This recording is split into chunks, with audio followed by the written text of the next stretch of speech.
Good morning. It's Friday, October 9th, 2015. This is Tech Talk Today, episode 217. Lies. And I really just can't believe that number. My name is Chris, and we have some actually interesting news to get into today. So let's get into it right now. Time-appropriate greetings, Mumble Room. Greetings. Hello. Greetings. Hello. Hi there. So guess what? Your friends and mine over at LastPass just got a big payday because LogMeIn just acquired LastPass to build one platform to rule them all. That's according to the Next Web. But yeah, the rumors are true. The remote computing company LogMeIn announced today that it has agreed to acquire password management service LastPass for $125 million in cash that's set to close in the coming weeks. Once it clinches the deal, LogMeIn will merge LastPass services with the team's password management features of Millennium, I guess is how you say it, the service it acquired last September. And as we all are really familiar with, is when you take three things, one company with two different products is purchased separately, and then have that third company merge those two products together, you always get really, really great results. So anyways, I don't really have much more to add to this story. This seems like a bad sign. What could go wrong? Yeah, what do you think, Spazzy? Is this you getting a waft of fail from this? Are you concerned?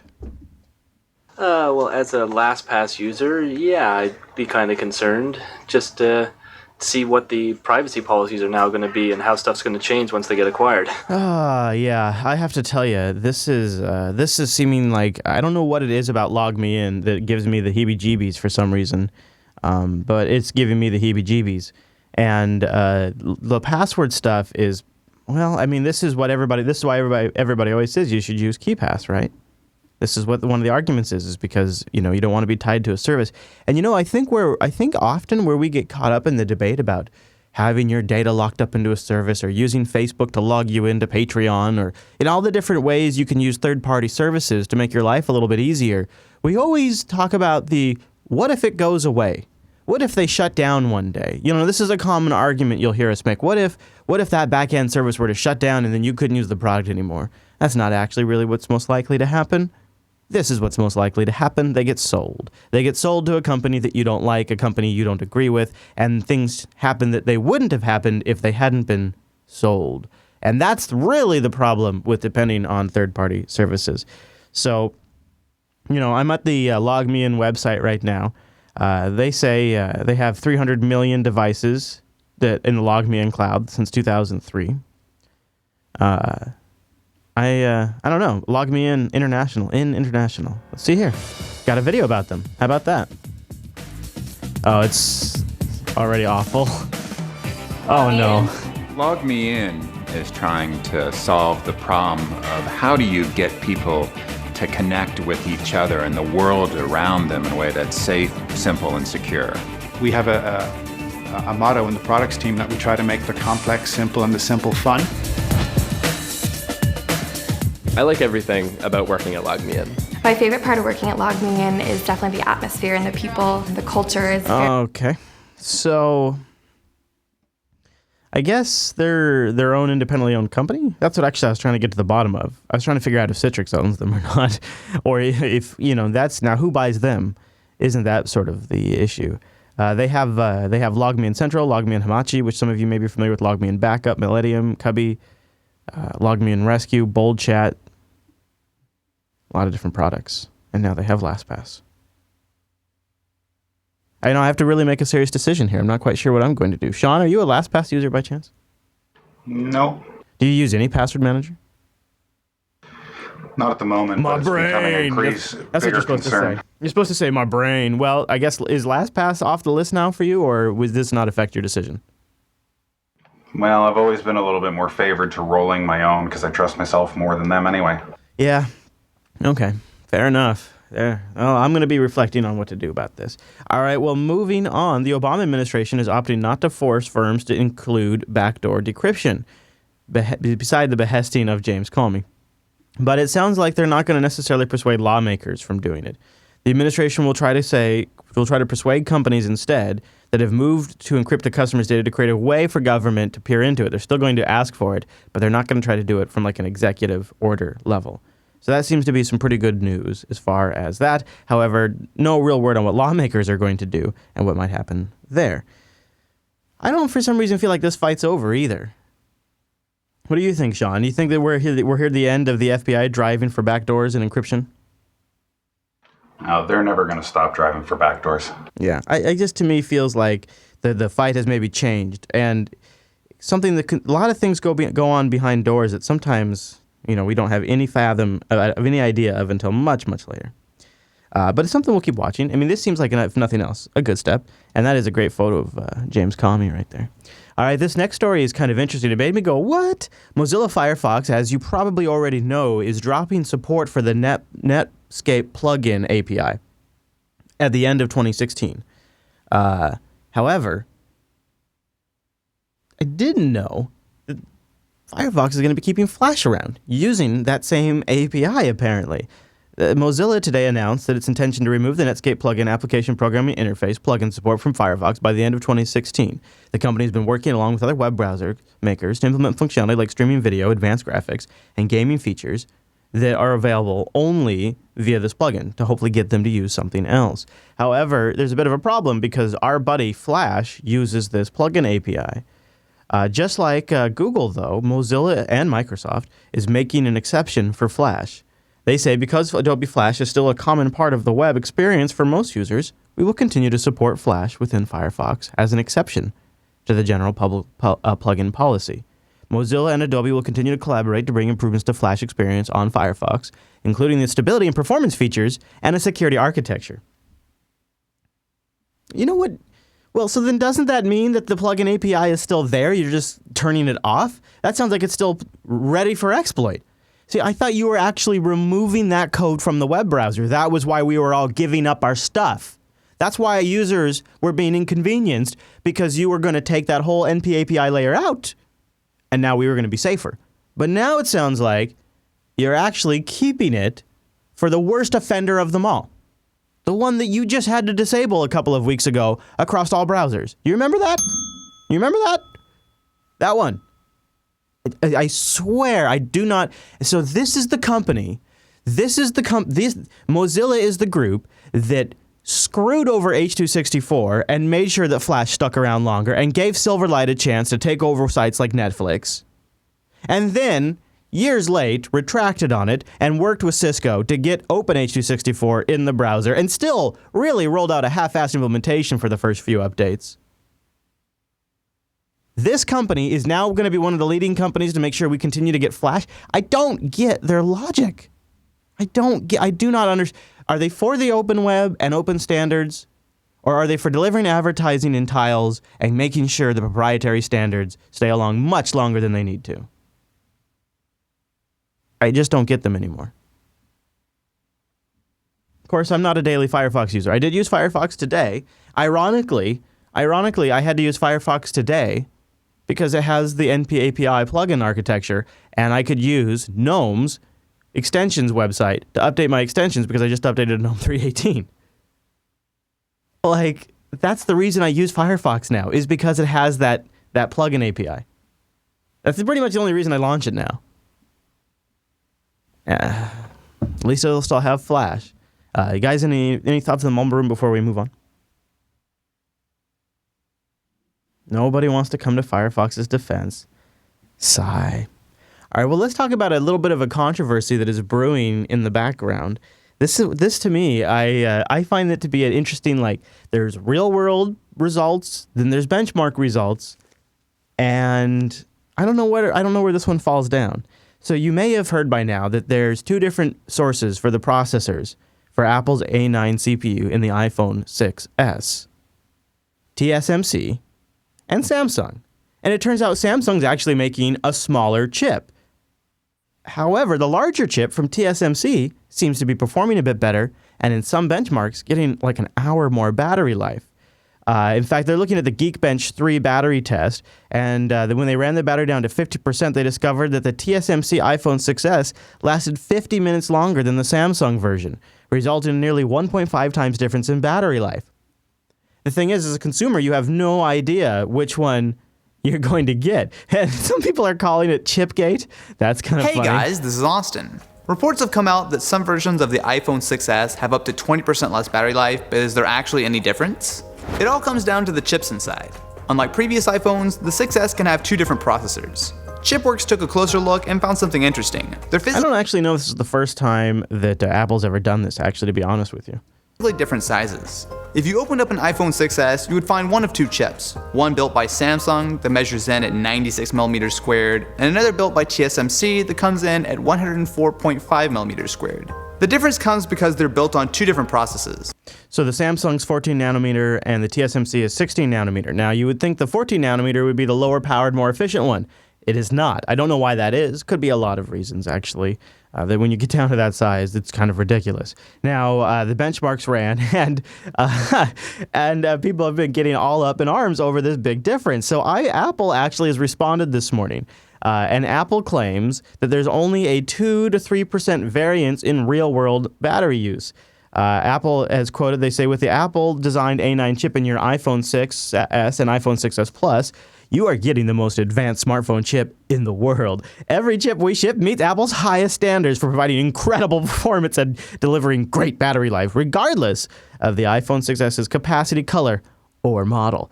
Certain manufactured lab tests, which run the processors with a continuous heavy workload until the battery depletes, are not representative of real-world usage since they spend an unrealistic amount of time tapping that CPU. Okay, that's not exactly what they said. They said they spend an unrealistic amount of time at the highest CPU performance state. I like my version better. It's a misleading way to measure real-world battery life. Our testing and customer data show that actual battery life of the iPhone 6s and iPhone 6s Plus, even taking into account the variable component differences, vary with just within 2 to 3% of each other. Well, so Apple says, look, in real life, it's not so bad. The benchmarks say, but there is a very noticeable difference. If I'm betting Apple hedged their bets, and all their battery benchmarks that they list on their website and in their keynote, I bet they're all based on the Samsung chip. And then if they ever got hauled into court over like some class action lawsuit or something, they'd just be like, well, look, our benchmarks say you get this, and if you got the TSMC version, well, congratulations, you got the lucky iPhone. Yours is slightly better than what our benchmarks say you'll get. That tends to be how Apple does those kinds of things, because they definitely know CYA. Mumble Room, any thoughts on this story at all? Any thoughts on perhaps getting one iPhone and discovering you've got the slow one? That would kind of suck, wouldn't it? Because there's an app now that tells you. I'm just surprised that they went with a 2 different size chips in the first place. It seems like you'd have to have everything nice and settled in there, the entire unit, and it just seems like a design flaw to have 2 different things and then probably have to try and space out all the rest of the stuff to fit it. Yeah, I mean, it means 2 SKUs of every SKU, right? It means if you have a 64 gig iPhone with a Verizon antenna, there's 2 versions of that. And then there's 2 versions of, or whatever, like there's 2 versions of, I guess they have universal antennas. But you know what I mean? Like every SKU is going to have the Samsung chip and the TSMC chip in it. They have to account for that variance, I would assume, unless maybe they've built the board in such a way that it can just accommodate either chip. I tell you, I think there's a lot of reasons why Apple would do this.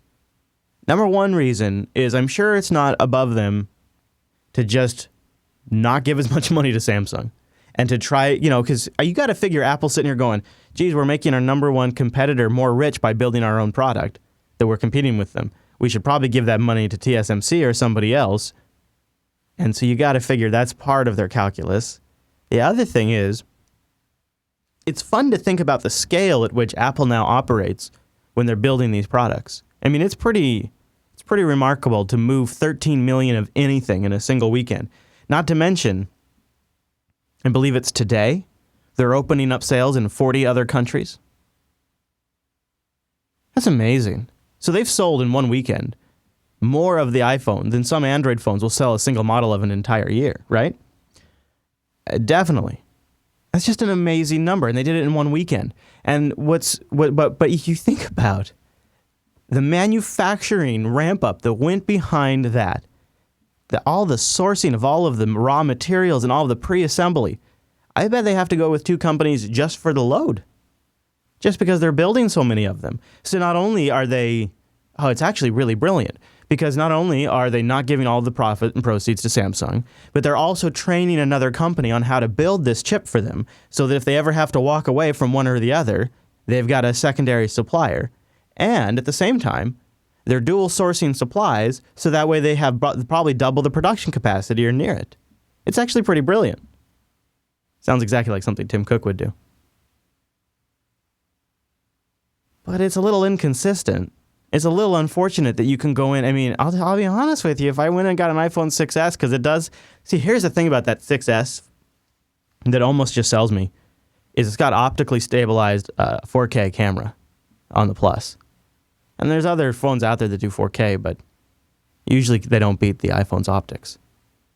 I almost don't even care what's attached to the rest of the lens. If it just records to a large capacity drive and makes it easy to copy the files off there, that almost, if I had the money, that would almost do it. I would almost even consider one of their stupid payment things if they weren't so expensive. But the thing is if I went and got one and I got the lemon, I got the bad one, I wouldn't want that.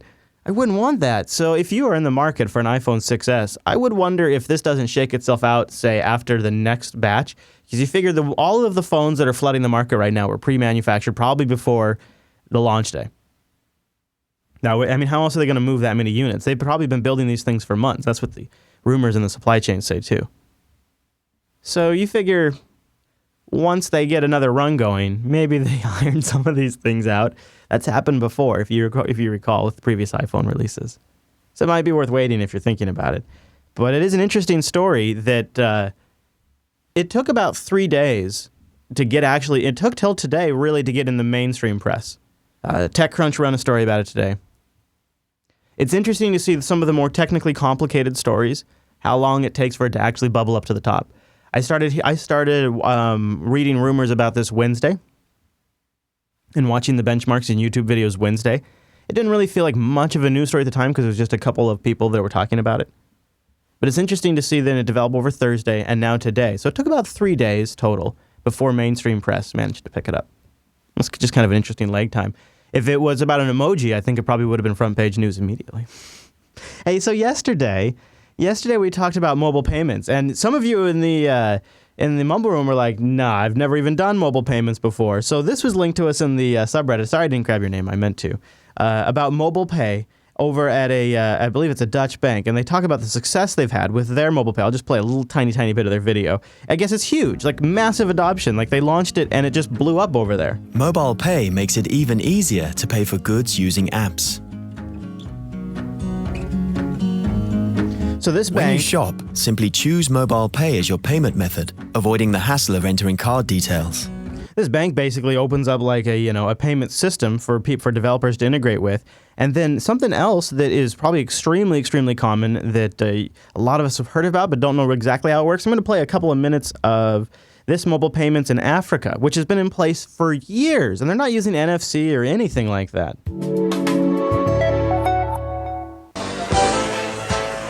Actress Marcy Chege lives in Nairobi and is a busy woman. A mother of 3, she's always under time pressure. That's why she uses the mobile money system M-Pesa, a name derived from the Swahili word for money. A growing number of stores in Kenya offer the service. At the supermarket checkout, she pays by sending an SMS. I don't have to carry cash, and also when you pay with M-Pesa, there are no charges, there are no extra charges, you just pay and that's it. The exact amount that you bought things for. The service is only free in supermarkets and restaurants, but the charge is never more than a few cents. Mercy uses M-Pesa to pay for her coffee and to transfer money to her relatives in the country, safely. So you guys have probably heard of systems like that. There's a lot out there, but so it's just. And then I was talking to Alan Jude yesterday on TechSnap, and he takes his Canadian Funny Money card with him, and he can walk up to I think he said anything less than $25, and he can just tap to pay with the card itself because it's got like an NFC chip in it. And then he goes over to Switzerland and he's buying candy from their vending machine using his Canadian Funny Money card by tapping the thing because it's all over the place out there. It's just not here in the U.S. We're just sitting here dragging our knuckles, you guys. We're dragging our knuckles. To be fair, we don't have the mobile payment systems up here in Canada. Well, your fancy Alan Jude does. And most of the time, it's actually anything under $100. We can just tap and go. Oh, okay. He might have. I think he said 25 or 50, but yeah. 50. Yeah. It might depend on the place. Yeah. Mine. Okay. So Billy's. Okay. I see. 100. See, this is what I'm talking about. Why don't we have this in the U.S.? Although the thing is I really would. Honestly, there are some things I like about having it on the phone. I like tokenized payment. I think that's better than actually giving the merchant my info. I think that's pretty slick. The other thing is I almost never forget my phone, but I do forget my wallet and my card sometimes. Like, I took my card out to pay for something the other day upstairs in my office, and I still haven't put it back in my wallet, and I just keep forgetting. And every time I sit down at my desk, I'm like, oh, good thing I didn't need that. So I'm a dope when it comes to that kind of stuff. So when I can use, I don't know. I don't actually think mobile payments is actually that bad of an idea. The more I think about it, I think if the system's implemented correctly, it's not so bad. It's just no worse than a credit card. I just want something to happen. It feels like it's taking forever.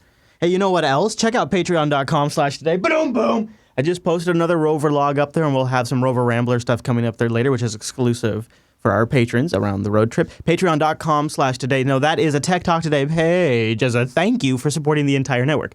I did it backwards. Whatever. It's something to, well, you know what? It's a great URL, patreon.com/today. You go there, you jump in with any support you can afford per month, and that contribution goes to the infrastructure of the Jupiter Broadcasting Network. That's support staff, equipment, literally infrastructure, things like that. And we definitely could use your support. Patreon.com/today, and allows us to stay lean on sponsors and picky, and allows me to say no, which is very nice. Patreon.com/today. So we had a big debate in the pre-show today.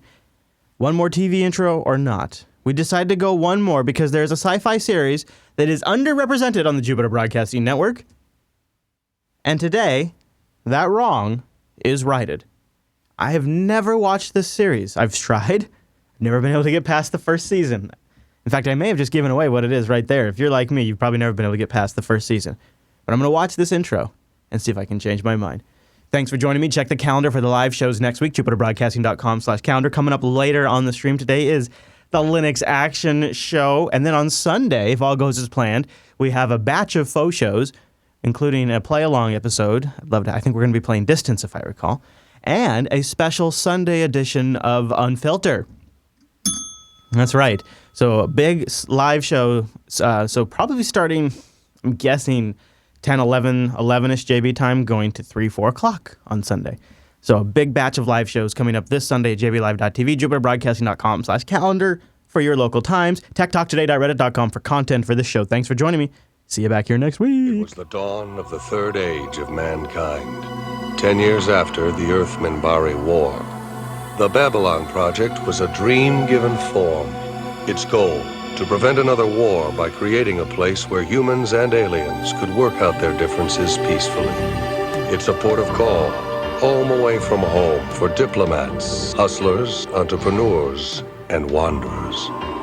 Humans and aliens wrapped in 2,500,000 tons of spinning metal, all alone in the night. It can be a dangerous place, but it's our last best hope for peace. This is the story of the last of the Babylon stations. The year is 2258. The name of the place is Babylon 5.